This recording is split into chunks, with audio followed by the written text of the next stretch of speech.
कैसा भी चुनाव हो, चर्चा बहुत तेज होती है। अब यकीन नहीं हो रहा तो निकाय चुनाव में आए फैसले को ही देख लीजिए। दरअसल उत्तर प्रदेश में होने वाले नगर निकाय चुनाव को लेकर इलाहाबाद हाई कोर्ट की लखनऊ बेंच ने मंगलवार को अहम फैसला सुनाया। हाई कोर्ट ने बिना ओबीसी आरक्षण के नगर निकाय चुनाव कराने का फैसला सुना दिया है। कोर्ट ने कहा है कि जब तक ट्रिपल टेस्ट न हो तब तक ओबीसी आरक्षण नहीं होगा। सरकार या निर्वाचन आयोग बिना ओबीसी आरक्षण के चुनाव करवा सकता है। बता दें कि इलाहाबाद हाई कोर्ट की लखनऊ बेंच ने मंगलवार को 70 पेजों का फैसला सुनाया। अपने फैसले में हाई कोर्ट ने सरकार के जारी ओबीसी आरक्षण को रद्द कर दिया। ओबीसी के लिए आरक्षित सभी सीटें अब जनरल यानी कि सामान्य मानी जाएंगी। इतना ही नहीं, हाई कोर्ट ने तत्काल निकाय चुनाव कराने का निर्देश दिया है। यानी अब यूपी में नगर निकाय चुनाव अधिसूचना जारी होने का रास्ता साफ हो गया है। इलाहाबाद हाई कोर्ट ने उत्तर प्रदेश सरकार के जारी की गई ओबीसी आरक्षण सूची को रद्द करते हुए कहा कि सुप्रीम कोर्ट के आदेश अनुसार ओबीसी आरक्षण देने के लिए एक कमीशन बनाया जाए, तभी ओबीसी आरक्षण दिया जाए। सरकार ट्रिपल टी फॉर्मूला अपनाए, इसमें समय लग सकता है। ऐसे में अगर सरकार और निर्वाचन आयोग चाहे तो बिना ओबीसी आरक्षण ही तुरंत चुनाव करवा सकता है। हाई कोर्ट के इस आदेश के बाद अब प्रदेश में किसी भी तरह का ओबीसी आरक्षण नहीं रह गया है। यानी कि सरकार का जारी किया गया ओबीसी आरक्षण नोटिफिकेशन रद्द हो गया है और अगर सरकार या निर्वाचन आयोग अभी चुनाव कराता है तो ओबीसी के लिए आरक्षित सीटों को जनरल मानकर चुनाव होगा, जबकि एससी एक्ट के लिए आरक्षित सीटें यथावत रहेंगी, यानी कि इसमें कोई बदलाव नहीं होगा। नगर निकाय चुनाव को लेकर क्यों फंसा था पेंच? बता दें कि पिछले महीने उत्तर प्रदेश सरकार ने नगर निकाय चुनाव की सीटों की आरक्षण सूची तैयार कर दी थी। इसके खिलाफ हाई कोर्ट में कई याचिकाएं दायर की गई थी। इन याचिकाओं में कहा गया कि सरकार ने ओबीसी आरक्षण जारी करने के लिए ट्रिपल टेस्ट फॉर्मूला नहीं अपनाया था। इस फॉर्मूले को सुप्रीम कोर्ट के निर्देश पर बनाया गया था। क्या होता है triple test formula? Triple test फॉर्मूले के अनुसार राज्य को एक कमीशन बनाना होगा जो अन्य पिछड़ा वर्ग की स्थिति पर अपनी रिपोर्ट देगा और जिसके आधार पर आरक्षण लागू होगा। आरक्षण देने के लिए ट्रिपल टेस्ट यानी कि 3 स्तर के मानक रखे जाएंगे, जिसे ट्रिपल टेस्ट फॉर्मूला कहा गया है। इस टेस्ट में देखना होगा कि राज्य में अन्य पिछड़ा वर्ग की आर्थिक शैक्षणिक स्थिति क्या है, उनको आरक्षण देने की जरूरत है या नहीं, उनको आरक्षण दिया जा सकता है या नहीं, साथ ही कुल आरक्षण 50% से अधिक न हो, इसका भी ध्यान रखना था। हाल ही में सुप्रीम कोर्ट ने एक निर्देश में कहा कि अगर अन्य पिछड़ा वर्ग को ट्रिपल टेस्ट के तहत आरक्षण नहीं दिया तो अन्य पिछड़ा वर्ग की सीटों को अनारक्षित माना जाएगा।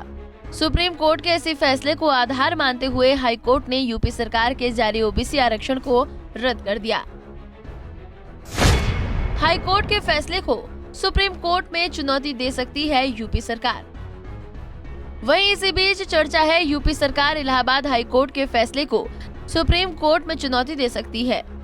नगर निकाय चुनाव को लेकर हाई कोर्ट के फैसले के बाद मुख्यमंत्री योगी आदित्यनाथ एक अहम बैठक कर सकते हैं, जिसमें आगे की रणनीति पर फैसला होगा। यूपी सरकार मामले को लेकर सुप्रीम कोर्ट जाएगी, लेकिन अब तक पूरे मामले पर यूपी में सियासत भी तेज हो गई है। लगातार पार्टियों के रिएक्शन आ रहे हैं। पूरे मामले पर डिप्टी सीएम केशव प्रसाद मौर्य ने ट्वीट कर लिखा कि नगरीय निकाय चुनाव के संबंध में माननीय उच्च न्यायालय इलाहाबाद के आदेश का विस्तृत अध्ययन कर विधि विशेषज्ञों से परामर्श के बाद सरकार के स्तर पर अंतिम निर्णय लिया जाएगा, परंतु पिछड़े वर्ग के अधिकारियों को लेकर कोई समझौता नहीं किया जाएगा। तो वहीं समाजवादी पार्टी के नेता सुनील सिंह राजन ने भी इस पर अपना बयान दिया और कहा कि सरकार की मानसिकता भी इसके जरिए साफ दिख गई है। उन्होंने तो इसे सरकार का निकम्मापन तक बता दिया है।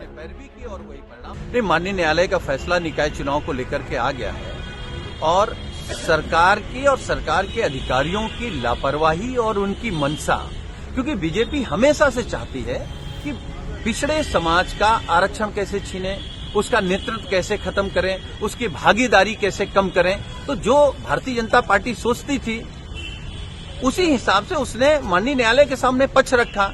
ये सरकार का निकम्मापन है, अधिकारियों का निकम्मापन है। ये सरकार चाहती तो 6 महीने पहले आयोग बना करके सर्वे करा करके पिछड़ों को आरक्षण दिला सकते थे, क्योंकि बीजेपी पिछड़ों को आरक्षण दिलाना ही नहीं चाहती है। तो जो बीजेपी की मंशा थी उसी हिसाब से उन्होंने पैरवी की और वही परिणाम आपके सामने है। वहीं कांग्रेस के national media coordinator Anshu Awasthi ने कहा कि बीजेपी सरकार का संविधान विरोधी चेहरा हाईकोर्ट ने उजागर कर दिया है। निकाय चुनाव में सभी का संवैधानिक निर्धारित आरक्षण मिले, बीजेपी लगातार संविधान विरोधी कृत्य कर रही है। कि उच्च न्यायालय ने सरकार की जो नीयत है उस पर सवाल खड़ा किया है। कांग्रेस बार बार इस बात को कह रही है कि आखिर भारतीय जनता पार्टी जो लोगों का निर्धारित आरक्षण है उससे खिलवाड़ क्यों कर रही है। राजीव गांधी जी ने पंचायती राज अधिनियम में जो आरक्षण व्यवस्था की है निकाय चुनाव में, उसका पूरी तरीके से पालन होना चाहिए। उच्च न्यायालय ने भी इस बात को कहा है, लेकिन भारतीय जनता पार्टी की नीयत में खोट है। अभी भी हमें शक है कि भाजपा सरकार बिना आरक्षण को पूरे संवैधानिक तरीके से लागू किए बिना चुनाव कराने के पक्ष में है। जब तक पूरी तरीके से जो आरक्षण व्यवस्था है उसका डिप्लॉय नहीं होता है तब तक हम इसके खिलाफ हैं। वहीं आप सांसद संजय सिंह ने कहा कि मोदी जी, योगी जी, केशव मौर्य जी कहां छिपे हो, सामने आओ। पिछड़ों का हक क्यों मारा, ये साफ बताओ। नौकरी में आरक्षण छीना, चुनाव में आरक्षण छीना, बस चले तो पिछड़ों के जीने का हक भी छीन लेगी भाजपा। मैं बार बार इस बात को कहता हूं कि भारतीय जनता पार्टी अपनी मानसिकता से, अपनी विचारधारा से, अपने कर्मों से पिछड़ों, दलितों और शोषितों की विरोधी है। और आज जो हाईकोर्ट का फैसला नगर निकाय के चुनाव के संबंध में आया है, इससे एक बार फिर साबित हुआ है कि भारतीय जनता पार्टी पिछड़ों के खिलाफ है, पिछड़ों के आरक्षण के खिलाफ है, पिछड़ों को उनका हक देने के खिलाफ है। अब इस नगर निकाय के चुनाव में संवैधानिक प्रक्रियाओं का पालन करके, आयोग बनाकर, सर्वे कराकर आरक्षण लागू करना था, लेकिन जानबूझकर आदित्यनाथ जी की सरकार ने, भारतीय जनता पार्टी की सरकार ने ऐसा गड़बड़ आरक्षण किया कि हाई कोर्ट ने इनके नोटिफिकेशन को रद्द कर दिया। हाई कोर्ट ने इनके आरक्षण को रद्द कर दिया और यह कह दिया कि आप अगर प्रक्रियाओं का पालन करते हैं तो आरक्षण में ओबीसी को उनका हक मिलेगा। अगर आपने बगैर प्रक्रिया का पालन किए आरक्षण की व्यवस्था लागू की तो बिना आरक्षण के आप चुनाव करा दो। इसका मतलब उत्तर प्रदेश का नगर निकाय का चुनाव बगैर ओबीसी आरक्षण के होगा। क्या ये बात भारतीय जनता पार्टी के लिए, मोदी जी के लिए, केशव मौर्य के लिए, आदित्यनाथ जी के लिए यह साफ संकेत नहीं देती कि आपकी पार्टी और आपके नेता और आप लोग वास्तव में पिछड़ा विरोधी हो? अगर सियासत का पारा मुद्दे को लेकर जैसे ही हाई हुआ, अखिलेश यादव ने भी ट्वीट कर सरकार को घेर लिया। अखिलेश यादव ने ट्वीट कर लिखा कि आज आरक्षण विरोधी भाजपा निकाय चुनाव में ओबीसी आरक्षण के विषय पर घड़ियाली सहानुभूति दिखा रही है। आज भाजपा ने पिछड़ों के आरक्षण का हक छीना है, कल भाजपा बाबा साहब द्वारा दिए गए दलितों का आरक्षण भी छीन लेगी। आरक्षण को बचाने की लड़ाई में पिछड़ों व दलितों से सपा का साथ देने की अपील है। कर्मठ कार्यकर्ता समाजवादी पार्टी से लगातार जुड़े रहना, और जब कभी नेताजी ने या समाजवादी पार्टी ने, हम लोगों ने आह्वान किया होगा, सुरेंद्र हमेशा आगे रहा, बढ़ चढ़ के हिस्सा लिया उसने, और कभी भी समाजवादी आंदोलन को उसने कमजोर नहीं होने दिया।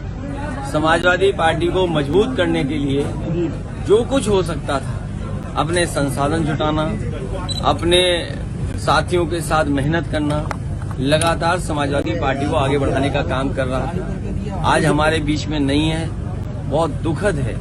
मैं उनके परिवार के सदस्यों से मिला हूँ, उनके साथियों से मिला हूँ। हर साथी बहुत ही दुखी है। मैं उनके परिवार से मिलने आया था, उनका दुख बांटने आया था। दुर्भाग्य है कि हमारा पिछड़ों का हक छीना जा रहा है, और ये केवल पिछड़ों का हक नहीं छीना जा रहा है। भारतीय जनता पार्टी सत्ता में रही तो जो बाबा साहब भीमराव अम्बेडकर जी ने अधिकार दिए हैं, उन अधिकारों को धीरे धीरे छीन लिया जाएगा। अभी कुछ चीजें दिखाई दे रही हैं और कुछ चीजें नहीं दिखाई दे रही हैं। भारतीय जनता पार्टी हमेशा आरक्षण विरोधी काम किए उसने। वहीं अब जैसे जैसे मामला आगे बढ़ रहा है, सियासतदानों की बातें भी सामने आ रही हैं। वैसे ऐसे में भला अपना दल कैसे पीछे रहती? अपना दल एस ने ट्वीट कर लिखा कि ओबीसी आरक्षण के बिना निकाय चुनाव किसी भी दृष्टि से उचित नहीं है। हम इस संदर्भ में माननीय लखनऊ उच्च न्यायालय द्वारा किए गए फैसले का अध्ययन कर रहे हैं। जरूरत पड़ी तो @ अपना दल ऑफिशियल ओबीसी के हक के लिए सुप्रीम कोर्ट का दरवाजा खटखटाएगा। अब देखना होगा कि आने वाले दिनों में ये मामला और कितना तूल पकड़ता है, क्योंकि अब तो यूपी सरकार भी खुद सुप्रीम कोर्ट जाने के मूड में है। पंजाब केसरी टीवी के लिए लखनऊ से अश्विनी सिंह की रिपोर्ट। उत्तर प्रदेश में निकाय चुनाव को लेकर आज इलाहाबाद कोर्ट की लखनऊ बेंच ने अपना फैसला सुना दिया है। लखनऊ बेंच ने आज ओबीसी आरक्षण को समाप्त करते हुए सरकार को निर्देश दिया है कि वो समयबद्ध रहते हुए उत्तर प्रदेश में निकाय चुनाव को कराए। कोर्ट के इस फैसले के बाद उत्तर प्रदेश की सियासत भी गर्म हो गई और तमाम जो विपक्षी पार्टियां हैं वो सरकार पर हमलावर होती हुई नजर आ रही हैं। सभी पार्टियों ने उत्तर प्रदेश की योगी सरकार को ओबीसी विरोधी बताया है, तो वहीं सरकार के मंत्री भी बीच बचाव करते हुए नजर आए हैं। इस पूरे मामले को देखते हुए खुद मुख्यमंत्री योगी आदित्यनाथ ने साफ तौर पर कहा है कि सरकार इस पूरे फैसले का स्वागत करती है और जरूरत होने पर सरकार सुप्रीम कोर्ट का दरवाजा भी खटखटाएगी। अब ऐसे में देखना होगा कि उत्तर प्रदेश में होने वाले निकाय चुनाव को लेकर जो उपापोह मचा था उसको लेकर अब सरकार क्या समयबद्ध रहते चुनाव कराती है या फिर एक बार चुनाव को लेकर समय की जो तारीख है उसमें बदलाव करती है। वीडियो जर्नलिस्ट राजेश के साथ अश्विनी सिंह, पंजाब केसरी, लखनऊ। हमसे जुड़े रहने के लिए हमारे YouTube चैनल को सब्सक्राइब करें और नई वीडियो की नोटिफिकेशन के लिए बेल आइकॉन को दबाएं।